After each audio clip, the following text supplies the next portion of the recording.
विश्वं दर्पणं दृश्यमान नगरी तुल्यं निजान्तर्गतं पश्यन्नात्मनि मायया बहिरोदभूतं यथा निद्रया या साक्षात् कुरुते प्रबोधसमये स्वात्मानम् एवाद्वयं तस्मै श्रीगुरुमूर्तये नमः।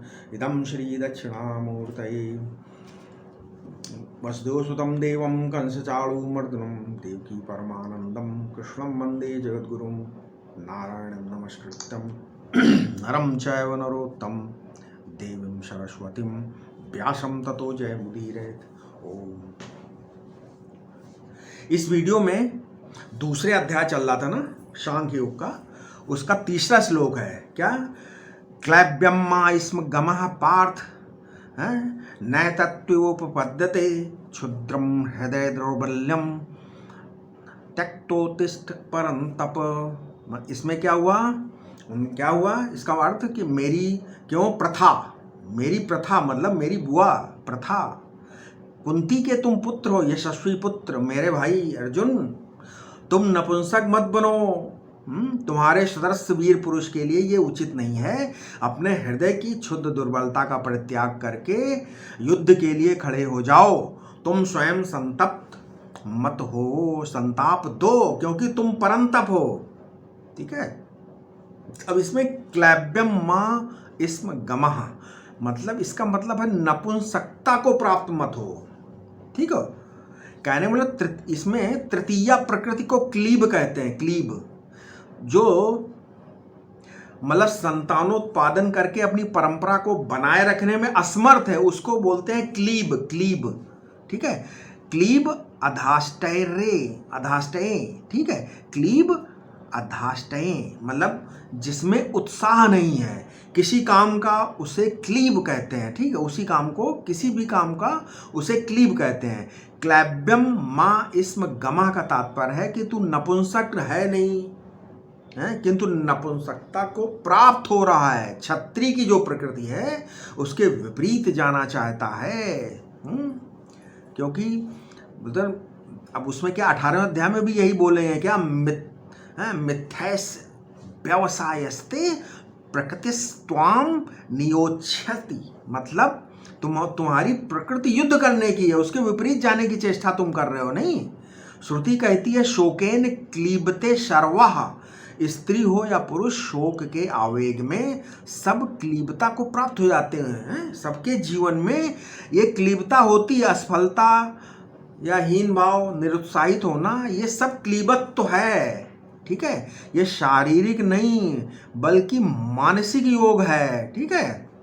कहने मतलब अब अर्जुन क्या है, सुभद्रा के पति हैं और सुभद्रा श्री कृष्ण की बहन है, अतएव श्री कृष्ण अर्जुन का परस्पर विनोद करने का भी संबंध भी है। अब श्री कृष्ण अर्जुन के साथ, अर्जुन श्री कृष्ण से परिहास भी करता था। ठीक है। श्री कृष्ण भी मानो परिहास करते हैं, अर्जुन तुम 1 वर्ष विराटनगर में नपुंसक ही रह चुके हो, अब यहाँ युद्ध भूमि में भी नपुंसक मत बनो। ठीक है। एक्चुअली कुंती का एक नाम प्रथा है। प्रथा का मतलब क्या होता है, प्रथनात् प्रथा, जिसका यश चारों ओर फैला हो उसे प्रथा कहा जाता है। ठीक है। ये वसुदेव जी की बहन है। कुंती देश के राजा के यहाँ गोद लाई हुई थी, इसलिए इनका नाम कुंती पड़ा। वसुदेव जी की बहन होने से प्रथा श्री कृष्ण की बुआ है, इसलिए अर्जुन बुआ के पुत्र होने से भाई हैं। पार्थ, इस संबोधन से श्री कृष्ण ने अर्जुन को भाई कहा। नैतत्यु उपपद्यते मतलब त्वादृशे वीरे एतत् न उपपद्यते किम त्वयि, मतलब तुम्हारे समान जो दूसरे वीर हैं उनके लिए भी इस प्रकार मोहग्रस्त होना उचित नहीं है। फिर तुम्हारे लिए तो ये कैसे उचित है? अर्जुन ने पूछा, आप मुझे क्या करने को कहते हैं? श्री कृष्ण जी कहते हैं, परंतप तुम तो शत्रु को ताप देने वाले हो, है ना। किसको ताप देने वाले? शत्रु को। और शत्रु देखकर तुम्हारा स्मरण करके शत्रु मन ही मन जलते हैं, समझ गए। वे तुम्हारा कुछ नहीं बिगाड़ा। अतः क्षुद्रम हृदय दौर्बल्यम त्यक्तोस्ति। ठीक है। इसमें हृदय में दुर्बलता तो आती, काम क्रोध लोभ मोह शोक क्षोभ आदि हृदय की दुर्बलता है। हृदय में दुर्बलता आना दोष नहीं है, उसे पकड़ कर बैठ जाना ही दोष है, ठीक है, दुर्बलता है, भगा दो उसको।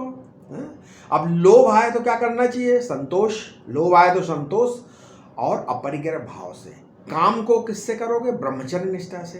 क्रोध को अहिंसा भाव से, और मोह को विवेक करके, माने नित्य अनित्य का विवेक करके इस विचार को भगा दो। हृदय की दुर्बलता आने जाने वाली वस्तु है, ठीक है, उसमें आसक्त होकर उसी को बनाए रखना चाहते हो, ये भूल है, ठीक है।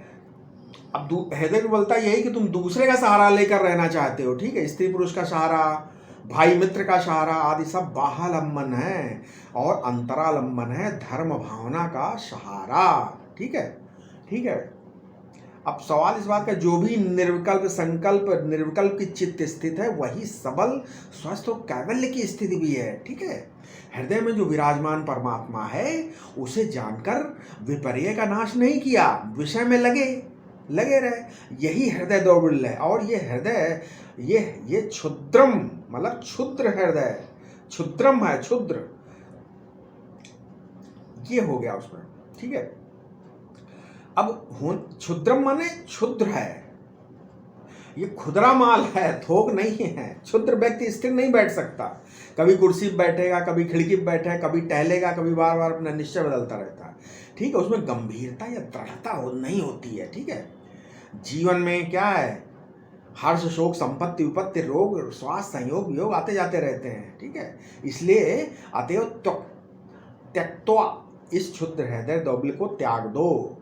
अब जैसे महानारायणों उपनिषद में एक वाक्य, त्यागने के अमृतत्व मानुषा, आज तक सृष्टि में अमृत की प्राप्ति त्याग से ही हुई है, राग से किसी को कुछ नहीं मिला है, योग से हुई है, भोग से नहीं, ठीक है। इसीलिए क्या बोलते हैं कि कठोपनिषद बोलता उत्तिष्ठत जागृत पाप प्रवरानि बोधत, ठीक है।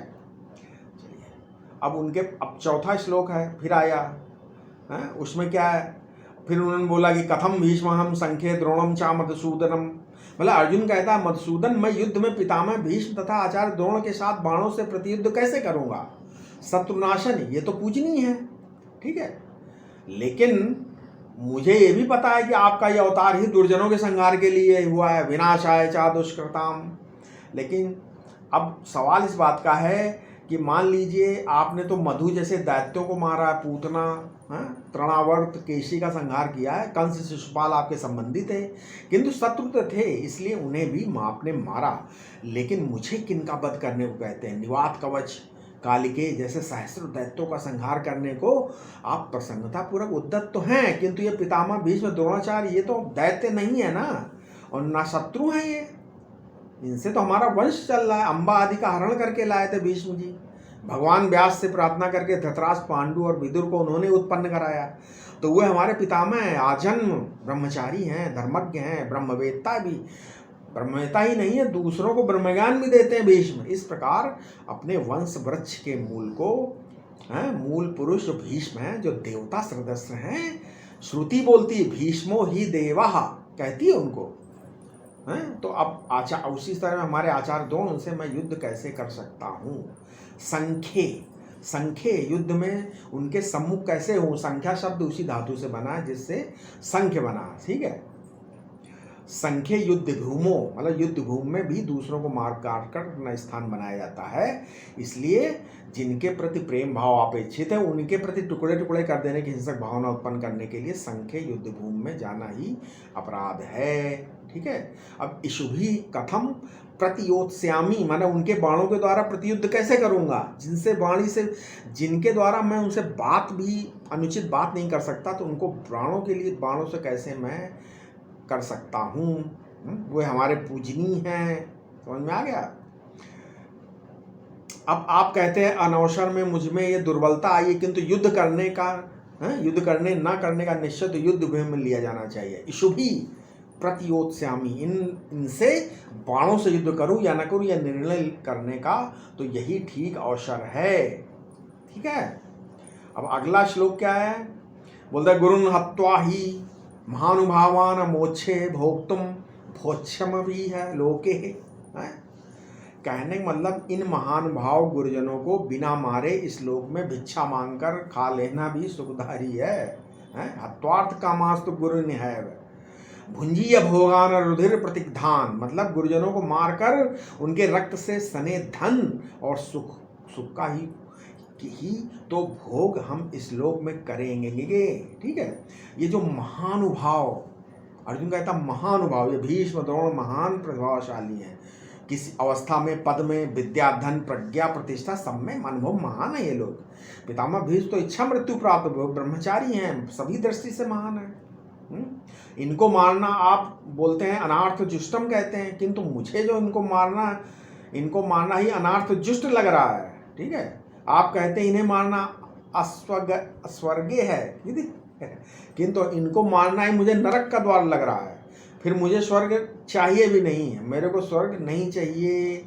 ठीक है, किम नो राज्येन गोविंद किम भोगैर्जित विदेन वा।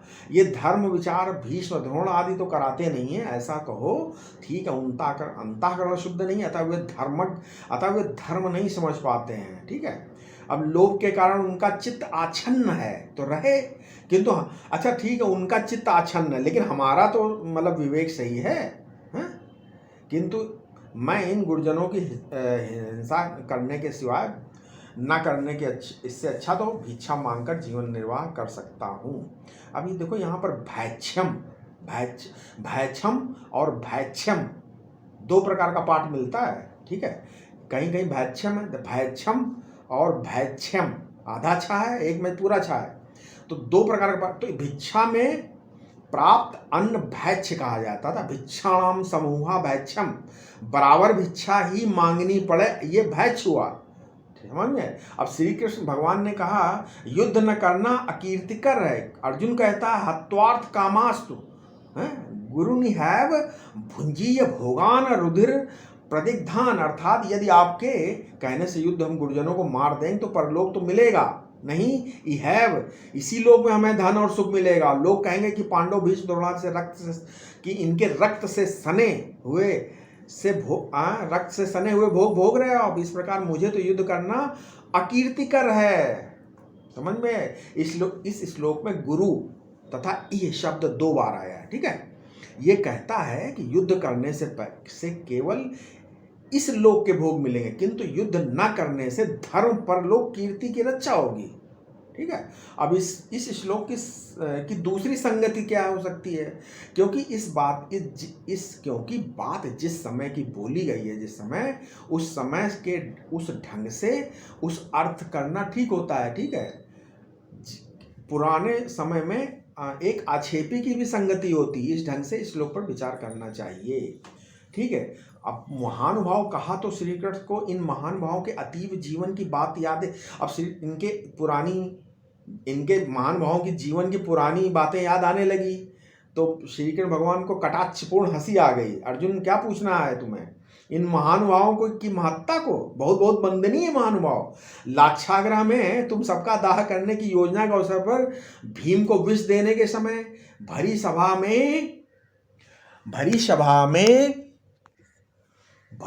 में दुशासन के द्वारा जब द्रौपदी का चीरहरण हो रहा था, उस समय तुम्हारे ये सब गुरुजन वहां उपस्थित थे। मूक होकर शांत बैठे रहेगी, इस अनर्थ को अधिकार पूर्वक रोकने में किसी ने कोई साहस नहीं दिखाया। कहाँ चली गई थी उस समय धर्मनिष्ठा और महत्ता? यही है तुम्हारे अर्चनीय वंदनीय गुरुजन। ठीक है, तो ये इनकी धर्मनिष्ठा एवं श्रेष्ठता उपहासास्पद है। अर्जुन मुझे तो हंसी आ रही इस पर, तुम पर भी, जो तुम इन गुरुओं के प्रति श्रद्धा भक्ति प्रकट रहे हो। ठीक है, लेकिन उनके श्री कृष्ण जी के हंसने का तात्पर्य अर्जुन समझ गया, क्योंकि सत्पुरुष अकारण नहीं हंसते, अकारण हास्य मूर्खता का लक्षण है। समझ में? बच्चों से ज़्यादा अब अच्छा चाणक्य नीति है। ठीक है, चाणक्य नीति का एक वाक्य है कि बच्चों से नासमझ लोगों से मित्रता करना, बिना कारण के हंसना, गधे की सवारी करना, अशुद्ध भाषा बोलना, ठीक है, स्त्रियों से वाद विवाद करना और दुर्जन व्यक्ति की सेवा करना, इन 6 कामों से मनुष्य का मान घटता है। समझ में आया? ये चाणक्य नीति है। बोला हत्वार्थ कामास्तु गुरिन है भुंजीन भोगान। इसमें जो अर्थ कामान के आगे गुरुन पड़ा है, अर्थात अर्थ कामान का अन्वय गुरुन के साथ करना अधिक संगत है। भोगान के साथ अर्थ कामान का अन्वय करने में दूरान्वय हो जाता है। दूसरी बात यह कि गुरुन जो का विशेषण अर्थ कामान मानने का कारण। ठीक है, इस संबंध में महाभारत में कथा आती, युद्ध के आरंभ में धर्मराज युधिष्ठिर भीम द्रोण आदि के पास गए, उन्होंने आज्ञा कहा कि हम युद्ध करें। उन्होंने बोला ठीक करो। युधिष्ठिर ने पूछा हमारा पक्ष उचित? बोला हाँ। युधिष्ठिर बोले तब तो हमारा पक्ष धर्म संगत है, उचित, तो आप हमारे पक्ष में क्यों नहीं हो? दुर्योधन की ओर से क्यों लड़ने आए आप? इसका उत्तर में भीष्म ने, द्रोण ने भी दिया। ये श्लोक इसी श्लोक में बार बार दिया। क्या उन्होंने बोला कि अर्थस्य पुरुषो, महाभारत, अर्थस्य पुरुषो दासो दासत्वर्थो न कस्यचित इति सत्यम महाराज बद्धो सम्यर्थेन कौरवे। मतलब हृदय से तो आपको ही महाराज मानते हैं, धर्म और न्याय आपके ही पक्ष में है, हृदय से हम भी आपके पक्ष में, किंतु दुर्योधन ने हमारी इतने दिनों धन देकर जो सेवा की है उसके कारण हमारे हाथ बंधे हैं। इसलिए अब ये भीष्म पितामह द्रोणाचार्य भले ही महानुभाव हो, पूज्य हो, भले ये अर्थ काम हो, किंतु इन्हें मारकर लाभ क्या होगा? इस तो फिर भी वो बोलता है कि इन रक्त के से सने भोग की तो हम इस लोक में ही भोगेंगे। अगले आजकल तो जितनी भी युक्तियां दी हैं, आजकल के लोग जो युक्तियां देते हैं ना, कायरता की, अकर्मण्यता की, ये सारी अर्जुन ने दे दी। ठीक है, अब बात ये है कि अर्जुन है बछड़ा, हाँ नहीं, और गाय, उपनिषद है गाय, उन गायों का दुहने वाला है गोपाल। अब यदि बछड़ा अपनी क्षुधा प्रकट न करे, पूर्व पक्ष की युक्तियां न रखे, ये युक्तियां है तो उत्तर पक्ष, मतलब उसका उत्तर पक्ष में रूप में महान अमृत रूपी दूध सुधी भोक्ता समझदार लोग उपयोग करने वाले हम लोगों को कैसे प्रदान करेंगे? तो अर्जुन का विवेक यहाँ धर्माधर्म का और कर्तव्य की करने की यहाँ पर जिज्ञासा हुई अर्जुन को। ठीक है, ऐसा समझना चाहिए। ठीक है, अगला श्लोक छठा, उन्होंने बोले ना चाहे तो विघ्न कर्तत्रो गरियो यद्वा जयेम यदि वा नो जये, मतलब यदि फिर यनेन हत्वाना जिजी विषाम स्ते वस्थिता प्रमुखे धार्तराष्ट्रा। मतलब हम ये भी नहीं जानते कि हमारे लिए श्रेष्ठ क्या है, युद्ध में हम उन्हें जीत लें कि हमें जीत लें, इन्हें मारकर जीवित रहना नहीं चाहते। वे धृतराष्ट्र के पुत्र समर्थक युद्ध के प्रमुख स्थलों पर खड़े हैं।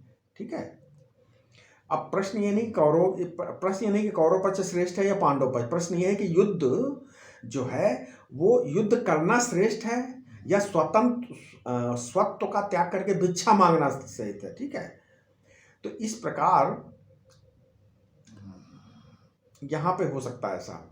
अब प्रकार अर्जुन ने, अब देखिए युद्ध में वो बोले कि हम ये भी नहीं पता कि हम विजयी होंगे कि नहीं होंगे, तो इस प्रकार अर्जुन ने युद्ध न करने के पक्ष में कौन कौन से तर्क दिए? पहला एक तर्क दिया क्या कि युद्ध न करना पड़े, तर्क के दिया, पहला लॉजिक क्या? धर्म विवेक उपस्थित किया उसने कि गुरुजनों को मारना उचित नहीं, ये धर्म विवेक। दूसरा, स्वजनों को मारने से भिक्षा मांगना श्रेष्ठ। तीसरा, गुरुजन धनलोलुप भी हो तो धन उन्हें दे देना चाहिए। चौथा, ये निर्णय नहीं हो पाया कि युद्ध करना श्रेष्ठ है या नहीं। पांचवा, युद्ध में जय पराजय किसकी है ये संदिग्ध है। और छठा, जिनको मारकर हम स्वयं जीवित नहीं रह सकते उन्हें मारा कैसे जाए।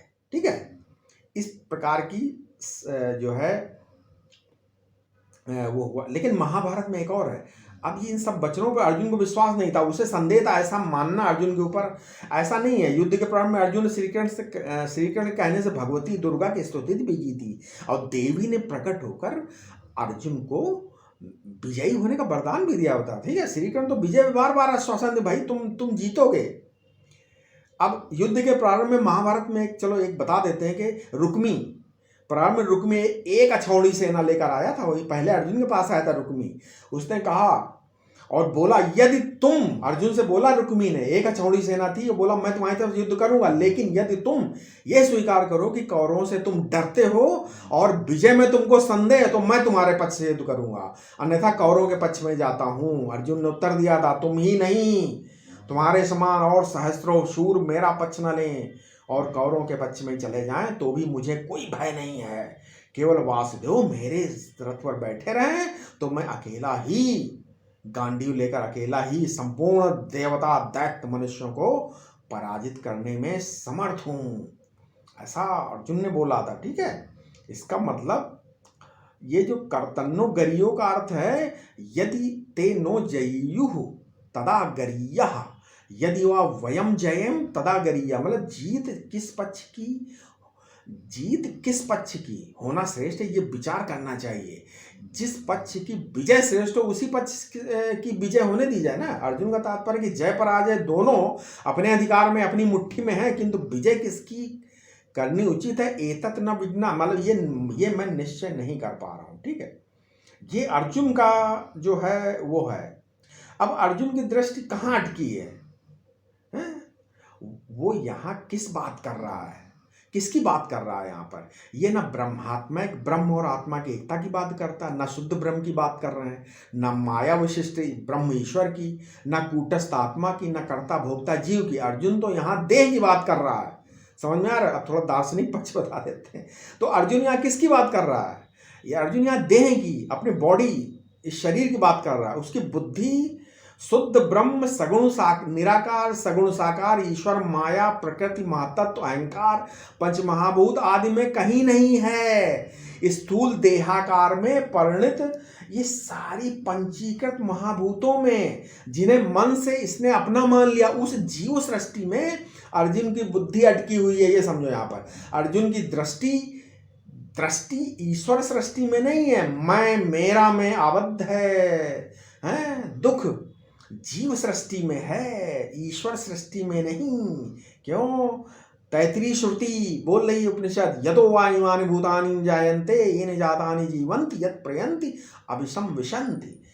जिससे ये प्राणी उत्पन्न होते, जिसमें जीवित स्थित रहते हैं, जिसमें चलते मतलब प्रयन्ति गच्छन्ति क्रियाशील होते हैं, तथा जिसमें सुख का अनुभव करते हैं।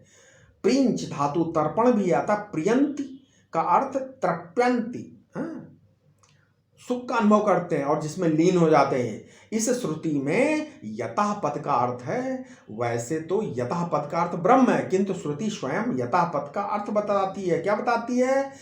आगे बताती है, आनंदैव खलवानि भूतानि जायन्ते आनंदेन जातानि जीवन्ति आनंद प्रत्यभ्यसंविशन्ति। यत पद का अर्थ आगे बताया क्या? आनंद। आनंद से ये सृष्टि हुई, आनंद में स्थित है, आनंद में क्रियाशील है और आनंद में ही ये लीन हो जाती है। ठीक है, तो जगत की उत्पत्ति, जीवन, गति और प्रवेश आनंद है, आनंद में ही है। ईश्वर की सृष्टि में दुख है ही नहीं। तब ये दुख कहाँ से आया? आनंदाभिन्न प्रत्यक्ष चैतन्य को न जानकर अर्जुन अज्ञानी जीवों का प्रतिनिधि बनकर बोल रहा है। तो अर्जुन क्या बोल रहा है? अज्ञानी जीव का प्रतिनिधि बनकर बोल रहा है। एंड उसकी भाषा जो है ये उसकी अपनी नहीं है, लोक कल्याण के लिए जीवों में जो मोह है उसका उसने अपने आप पे आरोप कर लिया है। ठीक है, समझ गया कि नहीं समझ गया? तो ये अर्जुन के मन में जीवों के उद्धार की आकांक्षा है। अतः जो दोष जीवों में संभव हैं वो सारे के सारे अर्जुन ने, तो ये अर्जुन अपने ऊपर आरोपित करके बोल रहा है। ठीक, अन्यथा अर्जुन तो नर का अवतार है, साक्षात नारायण की दूसरी मूर्ति है, उसमें मोह या ज्ञान नहीं आ सकते, आ ही नहीं सकते। कैसे आ सकते?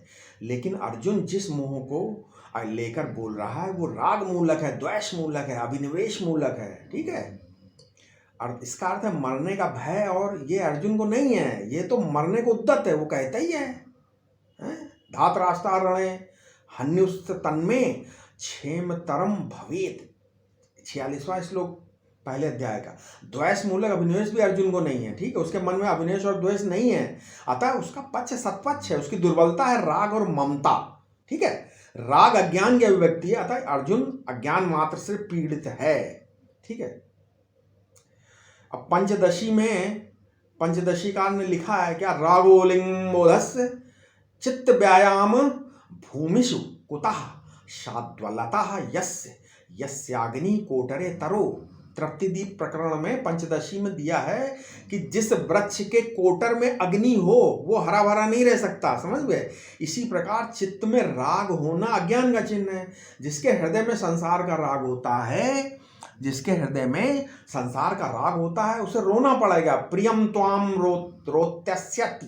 ठीक है, तुम किसी से प्रेम करोगे तो वो दो काम करेगा, एक तो तुम्हें रुलाएगा, दूसरा बांधेगा, बंधन देगा।